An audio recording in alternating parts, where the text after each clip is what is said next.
Hi ಅಸ್ಸಲಾಮ್ ಅಲೈಕುಮ್, welcome back to my YouTube channel. ಇವತ್ತಿನ ರೆಸಿಪಿ ಬಂದು ಎಗ್ ಪಕೋಡ. ತುಂಬಾ ಕ್ರಿಸ್ಪಿಯಾಗಿ ಟೀ ಟೈಮ್ ಸ್ನ್ಯಾಕ್ಸಿಗೆಲ್ಲ ಮಾಡುವಂಥ ರೆಸಿಪಿ ಇದು.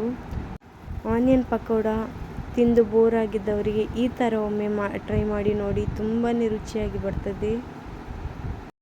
ಇಲ್ಲಿ ನಾನು 2 ಆನಿಯನ್, 3 ಚಿಲ್ಲಿ, ಕೊರಿಯಂಡರ್ ಲೀವ್ಸ್, ಜೀರಾ, ಕರಿ ಲೀವ್ಸ್ ತಗೊಂಡಿದ್ದೇನೆ ಮತ್ತು 4 ಎಗ್ ತಗೊಂಡಿದ್ದೇನೆ. ಮಾಡುವ ಈಗ ಹೇಗೆ ಅಂತ. ನಾನಿಲ್ಲಿ ಆನಿಯನ್ ಮತ್ತು ಕರಿ leaves, chilli, jeera, coriander leaves ಎಲ್ಲ ಒಟ್ಟಿಗೆ ಬೌಲಿಗೆ ಹಾಕ್ತಾ ಇದ್ದೇನೆ. ಇದನ್ನೊಮ್ಮೆ ಚೆನ್ನಾಗಿ ಮಿಕ್ಸ್ ಮಾಡ್ಕೊಳ್ಳಿ. ಚೆನ್ನಾಗಿ ಮಿಕ್ಸ್ ಮಾಡಿದ ಮೇಲೆ ಇಲ್ಲಿ ನಾನು ಇದಕ್ಕೆ ಬೇಕಾದ ಮಸಾಲೆಯನ್ನು ಹಾಕ್ತಾ ಇದ್ದೇನೆ. Pepper powder, red chilli powder ಮತ್ತು ಹಲ್ದಿ ಪೌಡರ್ ಮತ್ತು ಸ್ವಲ್ಪ ಉಪ್ಪು ಸೇರಿಸ್ತಾ ಇದ್ದೇನೆ.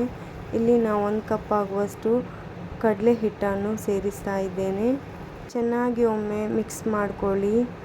ಚೆನ್ನಾಗಿ ನೀರು ಸೇರಿಸಬೇಡಿ, ಆದರೆ ಆನಿಯನ್ನಿಂದ ನೀರು ಬಿಡ್ತದೆ.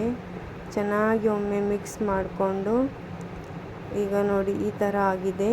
ಈಗ ನಾವು ಇದನ್ನು ಮೊಟ್ಟೆಗೆ ಮಿಕ್ಸ್ ಮಾಡಿಕೊಂಡು ಆಯಿಲಲ್ಲಿ ಫ್ರೈ ಮಾಡುವ. ನಾವು ಫ್ರೈ ಮಾಡುವಾಗ ನೀವು ಫ್ಲೇಮನ್ನು ಕಮ್ಮಿ ಮಾಡಿ ಇಟ್ಕೊಳ್ಳಿ, ಮೀಡಿಯಮ್ ಫ್ಲೇಮಲ್ಲಿ ಇಟ್ಕೊಳ್ಳಿ. ಯಾಕಂದರೆ ಹೈ ಫ್ಲೇಮಲ್ಲಿ ಇಟ್ಕೊಂಡ್ರೆ ಒಮ್ಮೆಲೇ ಫ್ರೈ ಆಗಿಬಿಡ್ತದೆ, ಅದು ಕ್ರಿಸ್ಪಿಯಾಗಿ ಬರಲ್ಲ. ಈಗ ನಾನು ಫಸ್ಟಿಗೆ ಹಾಕಿದ್ದು 3 ತೆಗಿತಾ ಇದ್ದೇನೆ.